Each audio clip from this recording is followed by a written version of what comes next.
Taste బాగుంది కదా, అసలు బాగుందా? ఇలాగ అంతాము కనబడుతున్నాయి కదా మీకు.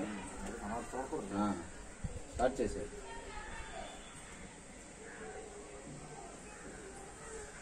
అన్నయ్య, బాగున్నావా? ఏటి సంగతులు, ఏటి ఇలాగా, ఏటి విషయాలు అంతా క్షేమే కదా? అయితే ఇప్పుడు మనం అసలు దేవుడు, అసలు మనిషి దేవుడి కోసం లోకంలో ఎన్ని పనులు చేసుకున్నా, లోకం అంతా పనులు చేసుకున్నా, ఎన్ని ఉద్యోగాలు ఉన్నా దేవుడు అనేది ఒక పార్ట్ ఉండాలి మనిషికి. ఎందుకు ఉండాలంటే ఆధ్యాత్మిక జీవితం కూడా మనిషికి అవసరమే. మనిషి ఒక సక్రమైనటువంటి మార్గంలో నడాలంటే ఆధ్యాత్మికం ఖచ్చితంగా ఉండాలి. ఆధ్యాత్మికం అనేది ఒక భయమో ఒక భక్తో ఏదో రకంగా ఉంటూనే ఉండాలి. ఒక లేదనుకో మనిషి మరింతగా ఎర్రలిగిపోతుంటాడు అన్నమాట. అయితే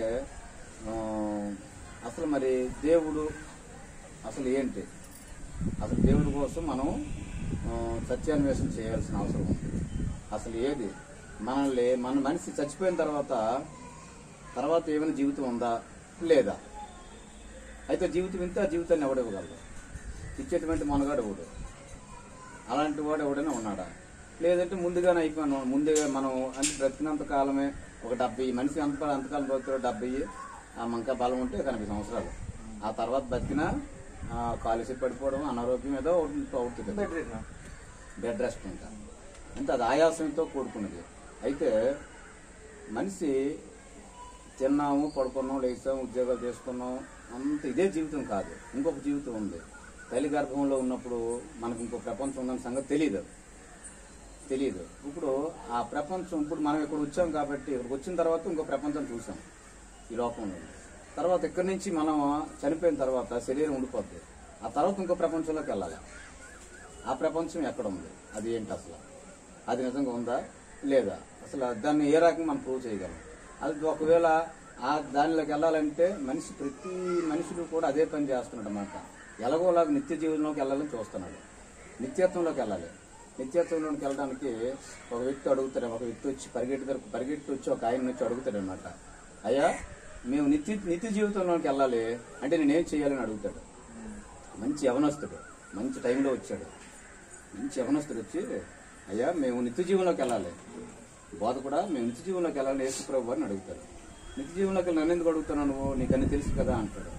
పాపం చేయొద్దు, తల్లిదండ్రుల్ని గౌరవించు, వాళ్ళు పూజించు, సహాయం చేయు, నీ తండ్రి అయిన దేవుణ్ణి పూర్ణ ఆత్మతోనూ, పూర్ణ శరీరంతోనూ, పూర్ణ బలంతో ఆరాధించు, అబద్ధం ఆడొద్దు, పొరుగువాడిని ఆశించొద్దు, ఇవన్నీ చేస్తాను కదా. అవన్నీ చేస్తాను చిన్నప్పటి నుంచి అన్నాడు. అయితే ఒకటి నీకు కొద్దుగా ఉంది అంటాడు. ఒకటి కొద్దుగా ఉండడం ఏంటి అసలు? ఒకటి కొద్దుగా ఉంది, నీకున్నటువంటిది అంతా కూడా అమ్మేసి పేదలకు ఇచ్చేసి నన్ను వెంబడించి అన్నాడు. ఆ పని ఎవడు చేస్తాడు కదా. మరి నిత్య జీవం కావాలంటే ఆడికి అదే మార్గం దొరికింది. నిత్య జీవం కావాలా? నిత్యత్వం అంటే మనిషి చనిపోయిన తర్వాత నిత్యం ఉండేటువంటి దేశం ఒకటి ఉంది, ఒక రాజ్యం ఒకటి ఉంది. దేవుడి రాజ్యంలోకి వెళ్ళాలి. దేవుడు ఉండేటువంటి స్థలం అది. మనం వచ్చినప్పుడు అక్కడి నుంచే వస్తాము, వెళ్ళేటప్పుడు మళ్ళా అక్కడికి చేరడానికి ఇది యాత్ర మాత్రమే. ఇది మనం ఏదైనా యాత్రకి వెళ్ళేటప్పుడు మళ్ళీ గృహానికి చేరుకున్నట్టుగా ఒక యాత్ర ఇది. యాత్ర దినాలు అయిన తర్వాత మనం చేరుకోవాలి. అయితే దాని గురించి పరిశుద్ధ గ్రంథంలో నుంచి అసలు దేవుడు అసలు అంటే అసలు ఏంటి ఎలాగా అనేటువంటి విషయం చూసుకుంటే, యోహాను సువార్త 1వ అధ్యాయంలో ఒక మాట అంటాడు. ఆది యందు వాక్యముండును, వాక్యము దేవుని యొద్ద ఉండును, వాక్యము దేవుడై ఉండును, ఆయన ఆది యందు దేవుని యొద్ద ఉండును, సమస్తమును ఆయన మూలముగా కలిగి ఉన్నది ఏది ఆయన లేకుండా కలగలేదు. కలిగి ఉన్నది ఏది కూడా ఈ భూమి మీద ఎన్నైతే ఉన్నాయో ఇవన్నీ కూడా దేవుడు లేకుండా కలగలేదు. ఇవన్నిటిని కూడా దేవుడు నోటి మాటతోనే సృష్టించాడు, కలుగు చేశాడు. మనిషిని మాత్రము మట్టిలో నుంచి తీశాడు. కాబట్టి మనం మళ్ళీ మట్టిలోకి వెళ్ళిపోవాలి. అయితే ఇదంతా జరుగుతూ ఉంది. ఆదాము నుంచి మొట్టమొదటి సృష్టించినటువంటి మనిషి ఆదాము నుంచి మరి అబ్రాహం వరకు, ఆదాము నుంచి లోతు, అది నోవహు దినాల వరకు ఒక తరం ఎగిరిపోయింది. ఆ తరంలో దేవుడు చాలా బాధపడిపోతాడు అనమాట. ఎందుకంటే ఈ మనుషుల్ని సృష్టించిన తర్వాత మనుషులు పాపంలోనికి వెళ్ళిపోతారు, పూర్తిగా దేవుని విడిచిపెట్టేస్తారు. సృష్టికర్తను విడిచిపెట్టి సృష్టిని వాళ్ళు ఆరాధించడం మొదలెడతారు. అలాగ ఆరాధించినప్పుడు దేవుడికి వీళ్ళు వైపరీత్యాలు వీళ్ళ తాలూకు పాపం మరి ఆయన సన్నిధి చేరిపోతుంటే ఇంక లాభం లేదని చెప్పేసి ప్రపంచం అంతటినీ కూడా నీటితో నాశనం చేసాడు. ఒక కుటుంబం మాత్రమే ఉంచాడు. ఆ కుటుంబానికి చెప్పాడు నోవహు అని కుటుంబం. ఆ కుటుంబంలో ముగ్గురు కొడుకులు, ముగ్గురు కోడళ్ళు, నోవహు భార్య. ఆ 80 మాత్రమే బ్రతికారు. ఒకసారి ప్రపంచం మొత్తం ఎగిరిపోయింది. ఇప్పుడు క్రీస్తు పూర్వము 2000 సంవత్సరాల కిందట, అది క్రీస్తు పూర్వం 4000 సంవత్సరాల కిందట ఆదాం నుంచి 2000 సంవత్సరాల వరకు నోవహు వచ్చాడు. అదే కుటుంబం ద్వారా మళ్ళా ప్రపంచం అంతా మళ్ళా జన్మించింది. ఇదంతా మళ్ళీ అలా పుట్టడం మళ్ళీ ప్రపంచం అంతా విస్తరించింది. ఇది చరిత్ర చెబుతుంది వాస్తవం. ఎందుకంటే ఆ నోవహు వాడా ఉంది ఇప్పటికీనో, ఆర్కియాలజిస్టులు దాన్ని కనుగొంటూ ఉన్నారు, ఇవన్నీ చేస్తూనే ఉన్నారు. అయితే ఈ 2000 నోవహు దినాల తర్వాత యేసుక్రీస్తు వరకు ఇది ఒక 2000 సంవత్సరాలు ఉంది.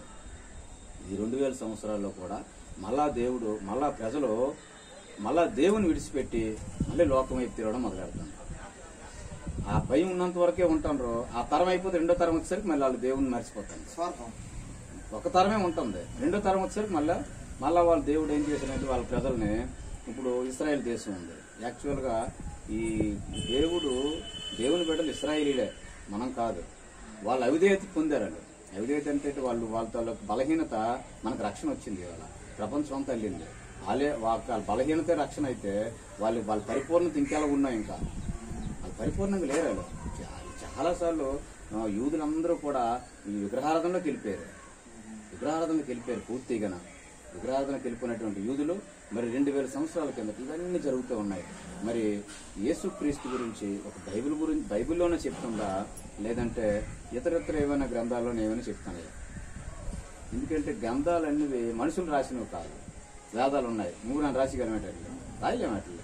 ఎందుకంటే అవి రాసినటువంటి వేదాలు దేవుడు ప్రేరేపణ ఉంటే రాయగలరు. అవి సొంతంగా నాలెడ్జ్ ఉంటే రాయలేరండి.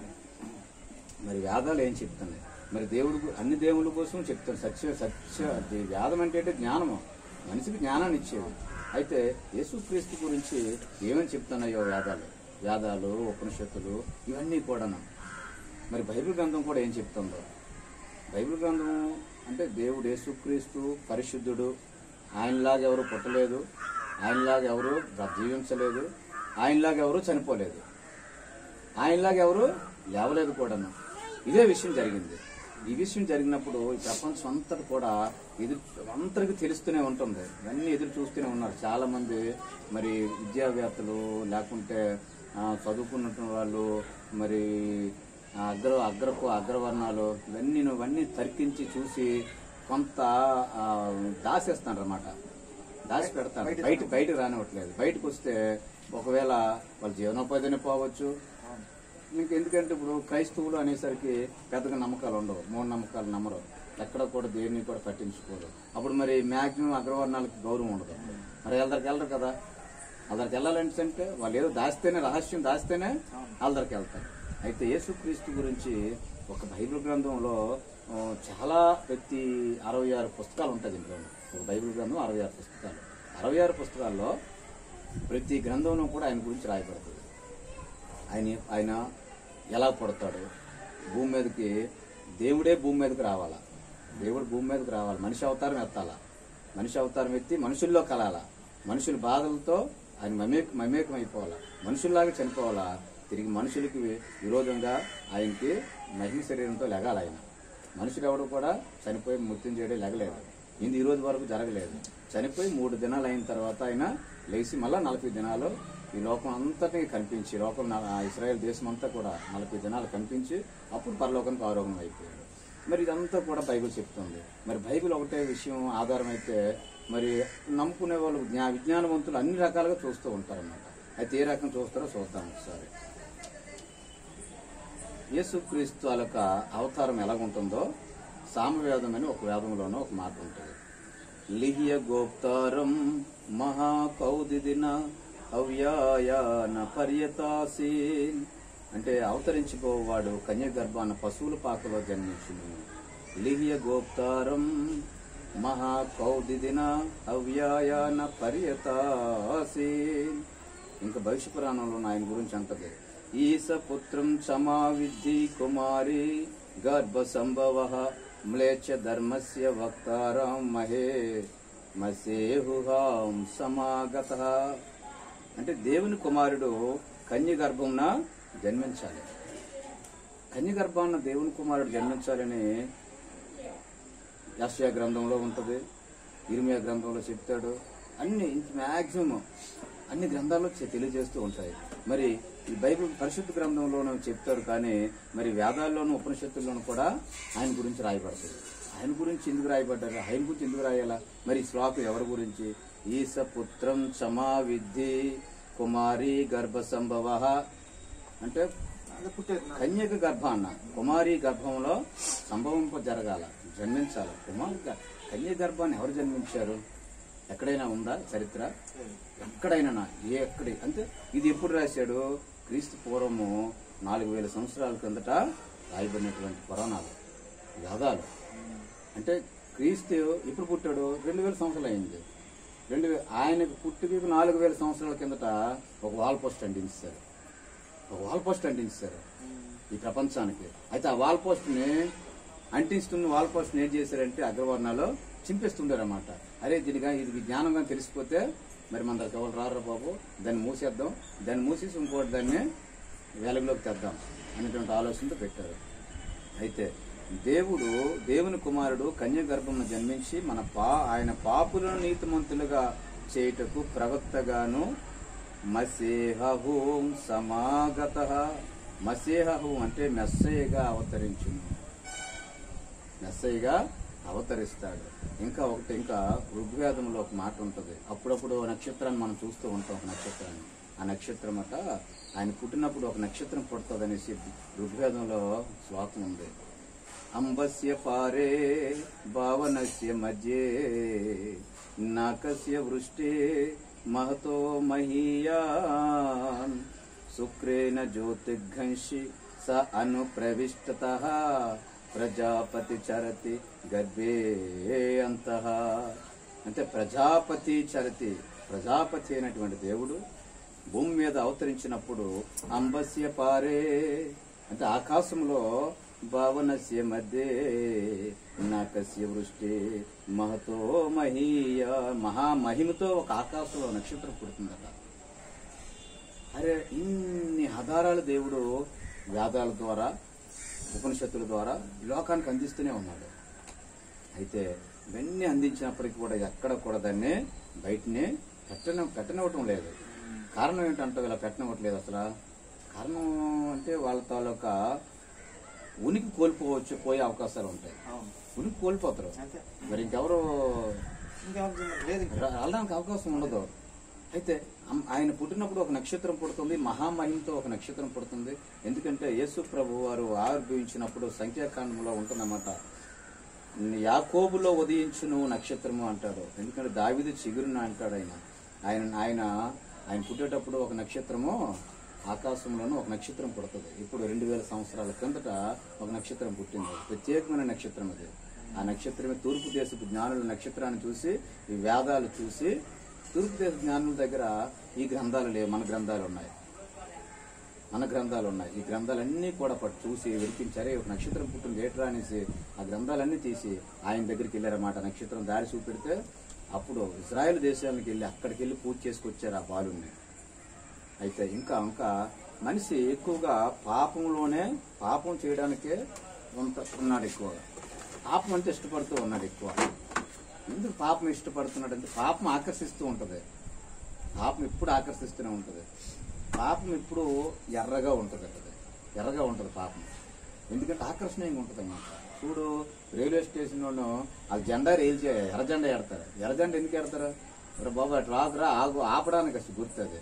పాపం ఇప్పుడు ఎరుపు జెండానే ఉంటుంది, కానీ దాన్ని మనం ఏడు చేస్తాం, ఆ జెండాను తీసి వెళ్ళిపోతుంటాం. ముందుకి జెండాను తీసి వెళ్ళిపోతాం పాపం చేయడానికి. తాగుడే కాదు, వ్యభిచారం కాదు, మోసమే కాదు, దేవునికి విరోధమైనది ఏదైనా. అయితే ఆ పాపం పోవడానికి మహా మునుపొంగవులు వాళ్ళు శ్లోకాన్ని పాడుకుంటున్నారన్నమాట. పాపోహం పాపకర్మాహం పాపాత్మ పాప సంభవ త్రాహిమాం కృపయా దేవ శరణాగత వత్సల. చూడు పాపం నేను పాపినయ్యా, నేను పాపినని మహావ్యాధ ఋషులే ఒప్పుకుంటాను వాళ్ళు. నేను ఒప్పుకుంటాను. ఇవాళ లోకంలో పరిశుద్ధుడు ఎవడైనా ఉన్నాడా? పాపం లేనివాడు ఎవడన్నాడా? నీతిమంతుడు ఎవడైనా ఉన్నాడా? లేడు. ఈ లోకంలో ఎక్కడ కూడా లేడు. నీతిమంతుడు లేడు, ఒక్కడైనను లేడని వేద గ్రంథం చెప్తుంది. ఒకే ఒక్కడున్నాడు, ఆయన ఒక్కడే. దేవుడు ఒక్కడే నీతిమంతుడు, దేవుడు ఒక్కడే పరిశుద్ధుడు. కానీ మహావ్యాధ ఋషులు కూడా అంటాడు, పాపోహం పాపకర్మాహం పాపాత్మ పాప సంభవ త్రాహిమాం కృపయా దేవ శరణాగత వత్సల. ఏ భేదము లేదు, అందరూ పాపం చేసి దేవుడు అనుగ్రహించే మహిమను పొందలేకపోతున్నారని రోమాపత్రిక 3:23 అంటాడు. దేవుడు ఏ భేదము లేదు, అందరూ పాపం చేశారంట. ప్రతి ఒక్కరిలోని పాపం ఉంది. ఇంక ఏ జన్మ కర్మ పాపమైన మనిషికి ఉంది, పాపం ఉంది. పాపం లేని మనిషి లేడు. మరి ఆ పాపం అది ఒక విషయం లాంటిది అనమాట. ఒక విషయం లాంటిది. అయితే దాన్ని తీసేవాడు ఎవడు? మళ్ళా ఆ పాపము పరలోకానికి వెళ్ళవటం లేదు మనిషిని. పరలోకంలో చేరాలి కదా, నిత్యత్వంలో కదా కనుకోను. నిత్యత్వంలోకి వెళ్ళాలంటే పాపం అడ్డేస్తుంది మనిషిని. ఈ పాపం అడ్డేస్తుంటే ఎలాగ వెళ్తాడు? వెళ్ళాలంటే పరిస్థితులు ఏంటి అసలు? మరి ఈ వడ్డేస్తాను, ఈ పాపం అడుగుతుంది. మరి దీన్ని తొలగించేవాడు ఎవడున్నాడు? దీన్ని తీసివేసినాడు ఎవడున్నాడు? అప్పు అయితే ఎవడన్నా ఇస్తాడు, బాగు లేకపోతే డాక్టర్ దగ్గరికి వెళ్తాడు. పాప రోగిని ఎవడు బాగు చేయగలడు? పాపం లేనోడు బాగు చేయాలి. సార్ విద్య లేనోడు ఒక విద్య వచ్చినాడు ఇంకో విద్యను నేర్పుతాడు. డాక్టర్ అయితే ఇంకొకరిని చేసి బాగు చేస్తాడు. మరి పాపం లేనివాడు వచ్చి పాపాన్ని తీయగలగాలి తప్ప. అయితే అప్పుడు మహావ్యాధ ఋషులు అందరూ ఈ శ్లోకాన్ని పాడుకుంటూ అంటారు, పాపద అవశ్యం నరక ప్రయాతి. అంటే పాపం వల్ల మనిషికి నరకం ప్రాప్తిస్తుంది అని ఒక శ్లోకం మాట్లాడుతుంది అనమాట. అయితే ఇవన్నీ కూడా చాలా అద్భుతమైనటువంటి మాటలు ఇంకా ఉన్నాయి. ఇంకా చూస్తే మరణాన్ని గూర్చి మనిషి మరణించిపోతాడు ఒక రోజున. గుర్రం జాషువా అని గుంటూరు జిల్లా అయింది, 16వ శతాబ్దంలో అనుకుంటాను అయింది, బనగానపల్లి. ఆయనకి అధికమైనటువంటి దేవుడు జ్ఞానం ఇచ్చాడు. జ్ఞానం ఇస్తుంటే అక్కడ ఉన్నటువంటి పరిపాలించే రాజులు ఆయన్ని ఏం చేశారంటే ఆయన్ని బంధించడానికి చూశారనమాట. బంధించి బయట ఎందుకంటే ఆయన పాటలు ఆయన పద్యాల ద్వారా ప్రజల్లో చైతన్యం వచ్చేస్తుంది. చైతన్యం వచ్చేస్తుంటే అవేర్నెస్ వచ్చింది అనుకో, ఇక తిరగబడతారు రాజు మీద అగ్రవర్ణాల మీద. తిరగబెడితే వాళ్ళ తాలకు ఆధిపత్యం చెలాయించదని చెప్పేసి ఈయన్ని ఎక్కడ పెట్టారు? అప్పుడు కాటిసీన్లో పెట్టారు. ఒప్పుకుని వెళ్ళి కాటికాపురికి ఉద్యోగం చేశాడు ఆయన. కాటికాపురి ఉద్యోగం గుర్రం జాషువా గారు నిమ్మన జాతి కులస్తుడు కదా ఆయన. మామూలు ఏతో జ్ఞానం అయితే ఉంది కానీ అగ్రజాతి కాదు, నిమ్మన జాతి కులస్తుడు. అయితే ఆయన అక్కడికి వెళ్ళి అంటున్నాడు అనమాట, ఎన్నో ఏండ్లు గతించిపోయినవి కానీ ఈ శ్మశాన స్థలిన్ కన్నుల్ మూర్చిన మందభాగ్యుడొకడైనన్ లేచిరాడు. అకట ఎన్నాలి చలనంబులేని సైనంబుల్ ఏ తల్లులలాడిరో కన్నీటన్బడి కాగిపోయినవి నిక్కంబించు పాషాన్. అంటే ఆయన అంటున్నాడు, ఎన్నో ఏండ్లు గతించుకొని ఇక్కడే ఉన్నానయ్యా నేను. కన్నులు మూర్చిన మందభాగ్యుడు ఒక్కడైనా లేచాడు అక్కడి నుంచి? ఇప్పుడు లేగలేదట. ఆయన చూస్తాడు, వచ్చిన వాళ్ళని కాలుస్తున్నాడట. ఆయన కాపరే కాల్చడం ఆయన డ్యూటీ. ఎన్నో ఏండ్లు గతించిపోయినా గానీ శ్మశాన స్థలంలో కన్నులు మూర్చిన మందభాగ్యుడు ఒక్కడైనా లేచి రాడేట్రా బాబు. ఎన్నాలి చలనంబులేని సైనంబుల్. ఎన్నాళ్ళు అసలు చలనం లేనటువంటి మన ఈ యొక్క శవాలు. అయితే మరణం గెలిచిన వాడు ఎవడు? మరి ఎవడైనా ఎక్కడైనా ఉన్నాడా అంటే అప్పుడు అంటున్నాడు. అందుకే దేవుడు అంటున్నాడు, మనుష్యులను మంటికి నువ్వు మారుస్తున్నావు, నరులారా తిరిగి రండినే సెలవిస్తున్నాడు ఆయన. దేవుడు అంట, నరులారా తిరిగి రండి. మనుషులను మంటికి మార్చేవాడు ఆయన. లేకపోతే భూమి అలా ఉండిపోతుంది, జనాలను ఉండిపోతుంది. ఎక్కడ ఆదాము మొట్టమొదట పుట్టించినటువంటి ఆదాము పాపం చేశాడు. ఆ పాపంకి ఫలితం ఏంటంటే మరణం వచ్చింది. లేకపోతే మరణం లేదు మనిషికి.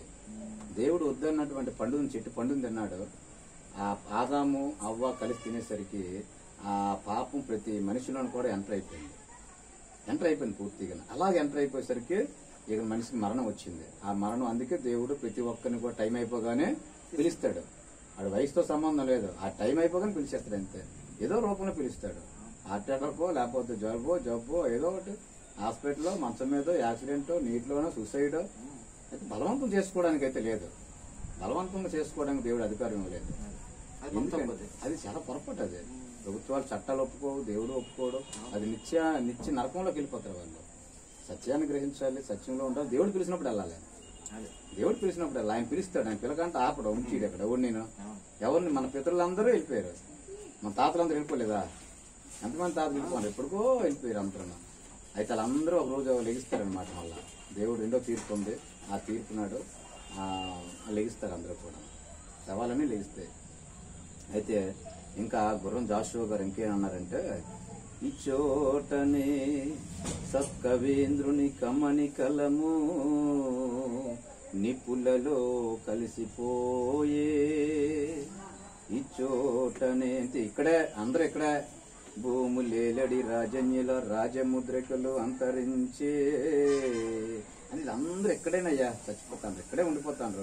రాజైనా మంత్రైనా రాజైనా రావాలి, మంత్రి అయినా రావాలి. అందుకే మనం ఎలా వచ్చామో అలాగే ఆడి దిగంబరగానే వచ్చామో దిగంబరంగానే మనం వెళ్ళాలి. గట్టి జీవం బట్టి ఊపిరి. ఆ ఊపిరి ఉన్నంత వరకే మనిషి ఇరగబాటు, మనిషి పాత్రం, మనిషి తాలూకా ఇదంతా ఆడు చూపెడతారన్నమాట. ప్రభావం అంతా ఒక క్షణం దేవుడు పిలిస్తే సరే అంతా క్లోజ్ అయిపోతారు. సత్కవీంద్రుని కమ్మని కలము నిపులలో కలిసిపోయే, ఇచ్చోటనే భూములేలడి రాజన్యుల రాజముద్రికలు, అధికార ముద్రికలు కూడా అంతరించుకున్నాయి. ఇంకా ఇంకా అంటాడన్నమాట ఆయన.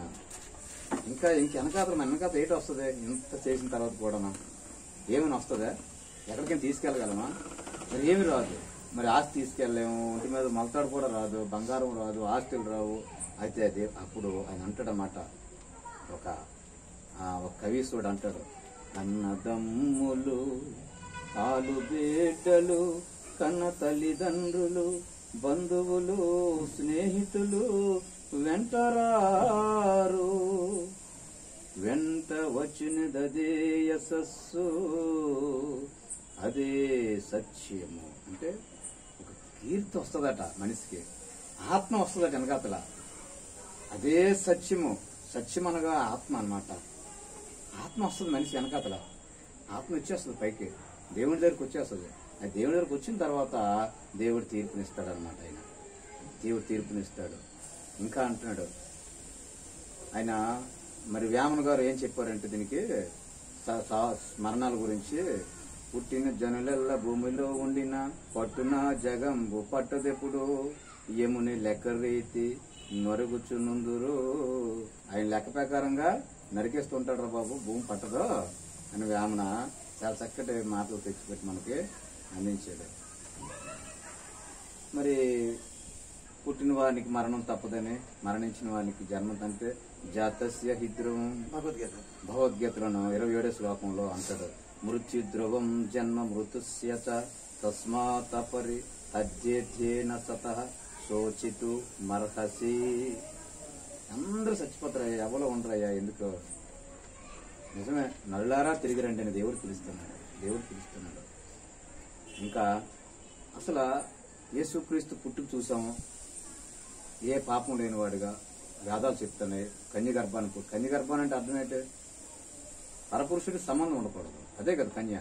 కన్య అంటే దేవుడు అలా పుట్టాల, అలా పుట్టినటువంటి వాడు అలా పుడతాడని చెప్పేసి బైబిల్ గ్రంథం చెప్తుంది.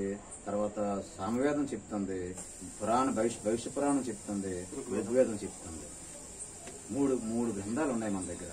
సామవేదం, ఋగ్వేదం, భవిష్య పురాణంలో కూడా ఇవన్నీ చెప్తూ మరి ఆయన పుట్టుకు చెప్పారు. మరి పుట్టినోడు ఎందుకు పుట్టాడు? ఆయన కూడా చవ్వాలా. ఆయన చేస్తేనే పాపం పోతుంది. ప్రపంచంలో ఒక యాగం అవ్వాలి, యజ్ఞం అయిపోవాలి ఆయన. అందుకే ఆయన అంటాడన్నమాట. ఋగ్వేదంలో బలిపశువు అని ఒకటి ఉంటుంది. చత్వార శృంగత్రయో అన్యపాదాద్వే శీర్షే సప్తహస్తాసో త్రిదా బద్ధో వృషభోరారవాతి మహాదేవో మత్స్యాంగం ఆవిశేష. అంటే మహాదేవుడు ఎప్పుడు కూడా మనుష్య రూపంలో గొర్రె పిల్ల లాంటి శాంతమూర్తిగా 3 మేకల మీద వేలాడుట బలి పశువు 2 పాదముల్లోనూ 2 చేతుల్లోనూ మేకులు కొట్టడం 7 మేకులు గల శిరస్థానము పెడతారు అని ఋగ్వేదంలో రాయబడుతుంది. ఋగ్వేదంలోను అంటే ఆయన జన్మ చూసాము, ఆయన మరణం ఎలా ఉంటుందో కూడా ఎప్పుడు రాశాడు వేదాలు? క్రీస్తు పూర్వం 4000 సంవత్సరాల కిందట రాశాడు. ఆయన మొన్న పుట్టాడు. దేవుడు మనుషుడిగా మొన్న వచ్చాడు. దేవుడు మనుషుడిగా వచ్చి యేసుప్రభువుగా మొన్న వచ్చాడు. 2000 సంవత్సరాలు అయింది. ఆయన 4000 సంవత్సరాలు. ఇప్పుడు మన ఊరికి ఒక సీఎం రావాలి, ఒక సీఎం వస్తున్నాడు అంటే 4 రోజుల కాంచి వాల్ పోస్ట్ అంటిస్తారు. అదే బాలకృష్ణ రావాలనుకో సినిమా హాల్కు, సినిమా చేసిన బాలకృష్ణ ఒక 10 రోజుల ముందు పోస్ట్ అంటిస్తారు. అది ఆయన గొప్పతనం. సీఎం రావాలంటే 4 రోజుల ముందుగా నుంచి రెడీ చేస్తారు అంతనా. అదే అమెరికా ప్రెసిడెంట్ మన వెంకట రావాలంటే సంవత్సరం కానీ చెప్తారనమాట. బాబు వస్తా ఉంటారు, మీ అందరూ ఆ ఏరియా అంతా రెడీ చేసి ఉంచండి అని. అంత సేఫ్టీగానా? మరి దేవాతి దేవుడు భూమి మీదకి రావాలంటే 4,000 సంవత్సరాలు పట్టింది. 4,000 సంవత్సరాల క్రితం. ఇంత వేరం రాసి లేదు. అది అప్పుడు రాస్తాడనుకో. అప్పుడు ఇక్కడ వేద ఋషుల చేత దేవుడు రాయించాడు వేదాలే. అయితే ఇంకా అలా చూస్తే ఆయన ఎలాగ పుట్టాడో చూసాము, ఎలాగా చనిపోతాడో కూడా చూస్తాం.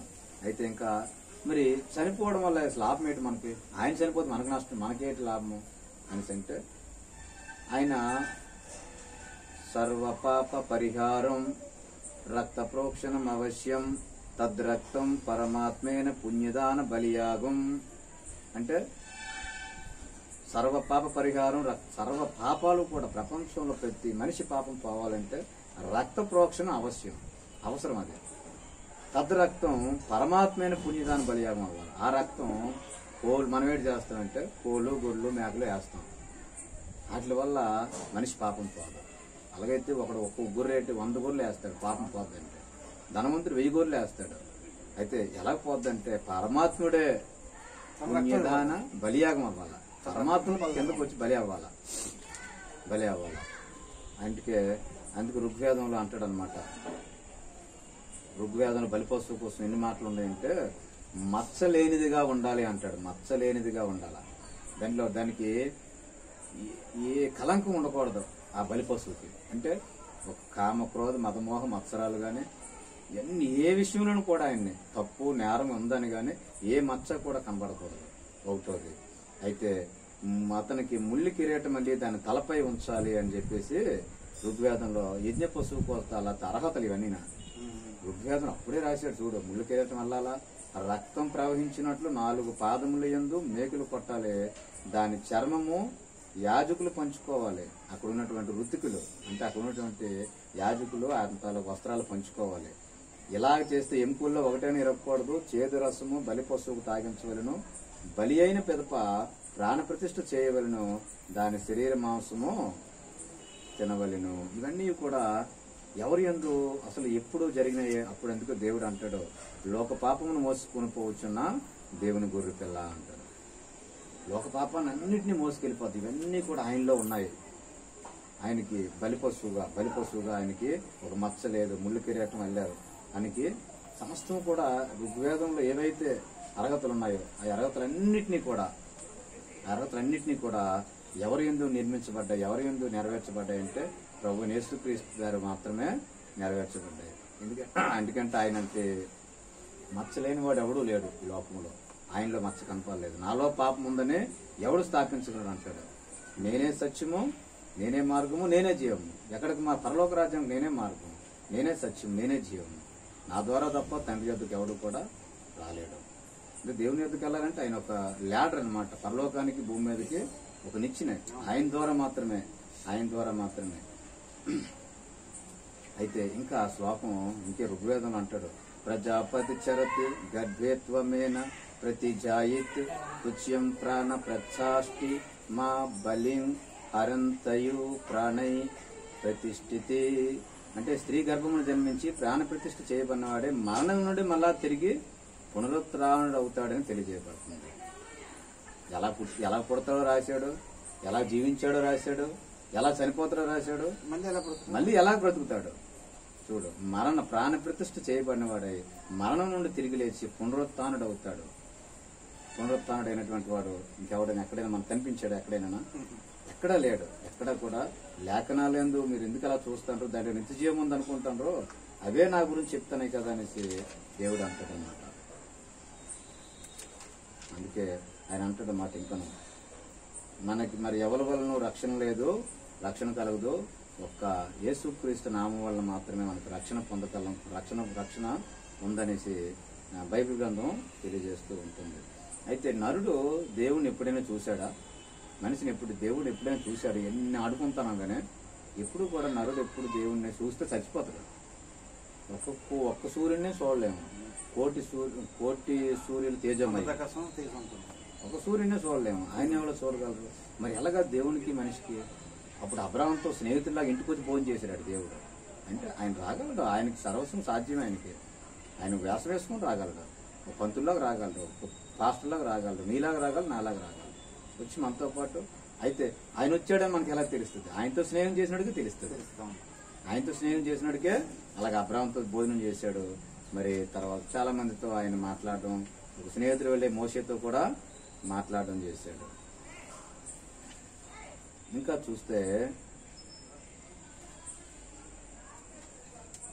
ఎన్నో యజ్ఞయాగాలకు వెళ్తాం మనం.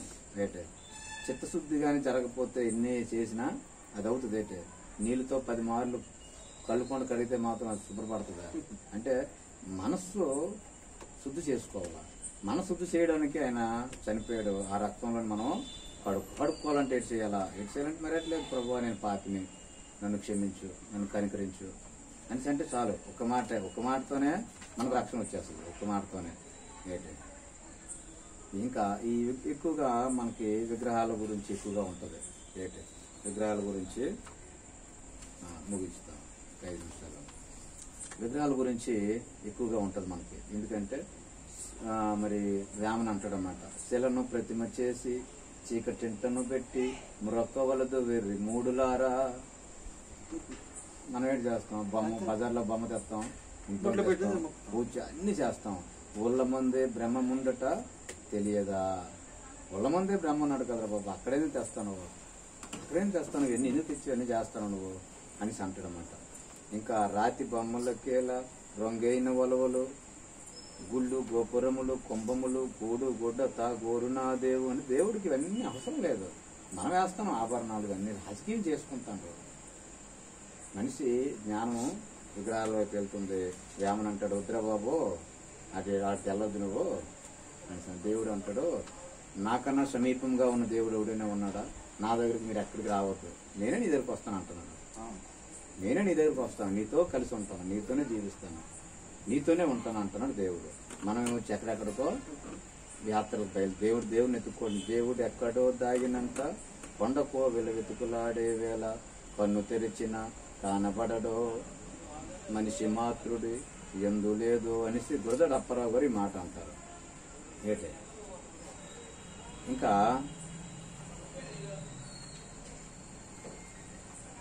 ఈ ఎక్కువగా మనం పిండాలను చేస్తాం చచ్చిపోతే. అది ఎంతవరకు? వేమన్ గారు ఇంకో మాట అనేసారు దాని గురించి. పెండములను చేసి పితరులను తలపోసి కాకులకు పెట్టి గాడిలారా, పెంట తినుడు కాకి పితరుడు ఎట్లా అయ్యారా అంటే మరి వేమన ఆయన సొంతంగా రాశాడా? దేవుడు జ్ఞానం ఇచ్చి రాశాడు. ప్రపంచానికి జ్ఞానం ఇచ్చాడు, ప్రపంచానికి తెలియజేయమని. ఏంటి ఒక్కొక్కసారి మనం అనుకుంటాం అన్ని ముహూర్తాలు ఎడతాం, అన్ని సక్సెస్ అవ్వవు, ఫెయిల్ అయిపోతాయి కొన్ని. అది మనం ఏంటనుకో అంటే కొన్ని ఒక గీత గీసాం కదా, గీతలో ఉండాలనేసి ఆ గీత పట్టుకుని ఉంటాం. ఆ గుడ్డి ఆచారాలు అవన్నీ కూడా ఆచారం సాంప్రదాయం అనుకుని ఇలాగ గుడ్డిగానే వెళ్ళిపోతూ ఉంటాం అన్నమాట. విప్పులెల్ల చేరి వేమన అల్ల కూడా తిట్టాడు, వాళ్ళని వదలలేదు. విప్పులెల్ల చేరి వెర్రి కూతల కోసి సతిపతులను కూర్చి సమ్మతమున మును ముహూర్తముంచి ముండెట్టు మోసేదా. ఎలాగ మోసింది, ఎలాగైపోండాలో ఇన్ని చేశారు కదా. ఇంకా అలాగా చాలా మంది బాబాలని అందరూ కూడా ఫస్ట్ వచ్చేటప్పుడు మంచిగా వస్తాడు. ఏంటే తొదకు వచ్చేసరి కదా మొదట సోమయాజి తొదటి కామయాజి అయిపోతాను. జరుగుతుంది కదా ఇప్పుడు. జరుగుతాయి అంటే మనం ఎవరిని అప్పుడు ఆశ్రయించాలా, ఎవరి బోధ వినాలా. మన బోధ వినడం కూడా లంజ కొరకు మేక నంజుడు తినసాగే యజ్ఞమెల్ల కామ యజ్ఞమాయే. లాస్ట్కి మొదట సోమయాజి కామయాజిని వేమన చక్కటి ఎన్నెన్నో ఇలాంటివే శతకాలు అన్నీ రాసి వదిలేశాడు అనమాట. అయితే ఇవంతా కూడా అసలు వాక్యము ఇందాక చదివాం, దేవుడు వాక్యమై ఉన్నాడు అనేసి. వాక్యమే దేవుడు అని బైబిల్ చెప్తుంది. అలా కాకుండా కఠోర ఉపనిషత్తు అని ఒక ఉపనిషత్తు ఉంది. ఆ ఉపనిషత్తు అంటుంది, ఏతద్వేవాక్షరం బ్రహ్మ ఏతద్వేవక్షరం పరం. అంటే అక్షరమే దేవుడు, అక్షరమే జ్ఞానము, అక్షరమే వాక్యము. దేవుడు వాక్యమే ఇందాక చదువుకున్నాం. ఆది యందు వాక్యముడును, వాక్యం దేవుని యొద్దుండును, వాక్యం దేవుడై ఉండును. అంత వాక్యమే, ఈ వాక్యం అంతా దేవుడే. అదే వాక్యము కఠోపనిషత్తు అనే ఒక ఉపనిషత్తులోను 1వ అధ్యాయము 2వ మండలం 16వ వాక్యంలో ఉంటది. ఏ తద్వే అక్షరం బ్రహ్మ, అక్షరమే బ్రహ్మ. ఏ తద్వే అక్షరం పరం, ఏ తద్వే అక్షరం జ్ఞాత్య. అంటే అదే జ్ఞానము. యో యదిచ్చతి తస్య తథా. అంటే పరమాత్మను చింతన చేయవలనే తప్ప ఎందుకు అలాగా పరిగెడతారు? దేవుణ్ణి ఏ రోజు కూడా ఎవరు చూడలేదు. ఎప్పుడైనను ఎవడైనను దేవుణ్ణి చూడలేదు, ఎవడును తండ్రిని చూసి ఉండలేదు. మరి ఎలాగా దేవునికి మనకంటే ఒక గ్రంథం ఆధారమే. మనకెలా తెలుస్తుంది? దేవుడై ఉంటే, అతను దేవుడై ఉంటే దేవుడికి ఉన్న లక్షణాలు ఏంటి, ఇవన్నీ కూడా అన్నమాట.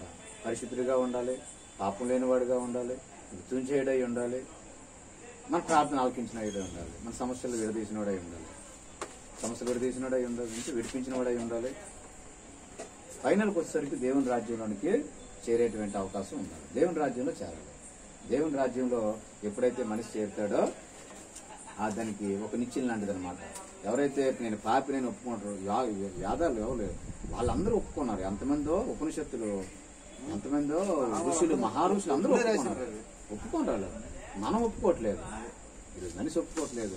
సర్వజీవులు అనేవి చూస్తానే కదా అని, సర్వజీవులు చూస్తానే కానీ యోగులు మనం మూర్ఖులయ్యాం. మనం చూడటం లేదు, మనిషి చూడటం లేదు. నా జ్ఞానం అనుకునే తిరుగుతూ ఉన్నాడు అనమాట. అయితే మన లాస్ట్ చివరిగా ఒక మాట మనం ముగించేద్దాం.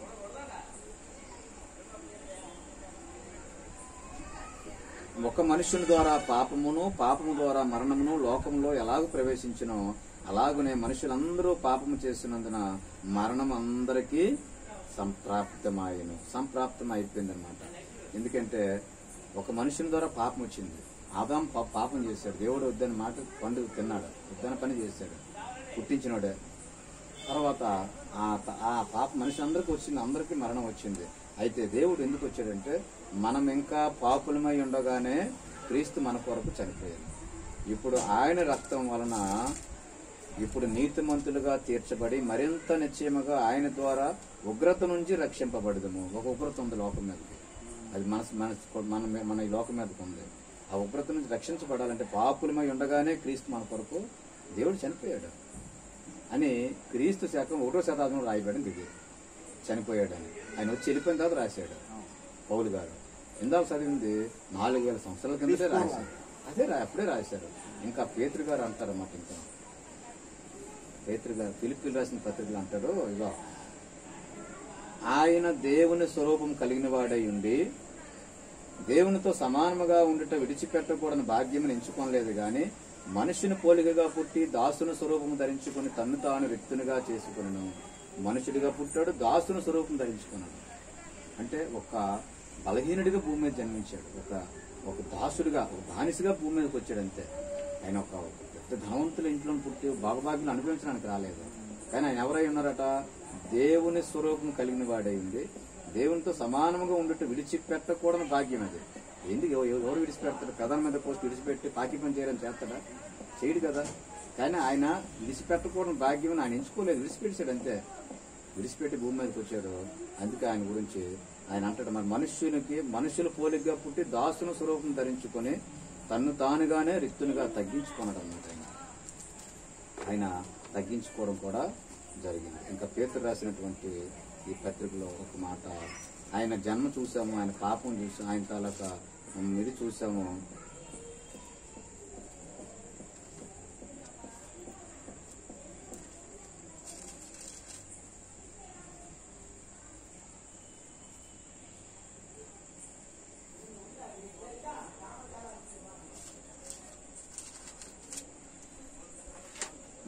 పాపం ఉన్నదని అని అంటాడన్నమాట. నాలో పాపం ఉన్నదని ఎవరు స్థాపించగలరు? ఆయన లాంటి పరిశుద్ధుడు లేడు ఆయన అంటాడన్నమాట. ఇంకా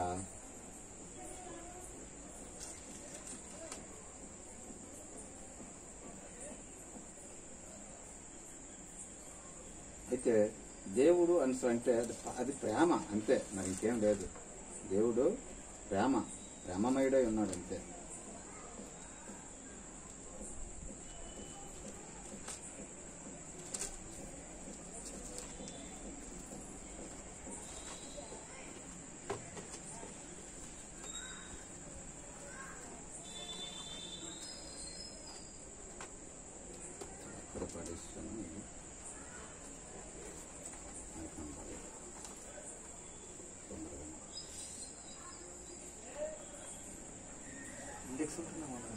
ఇండెక్స్ కాదు కానీ ఇంట్లో మరి ఇంకేం.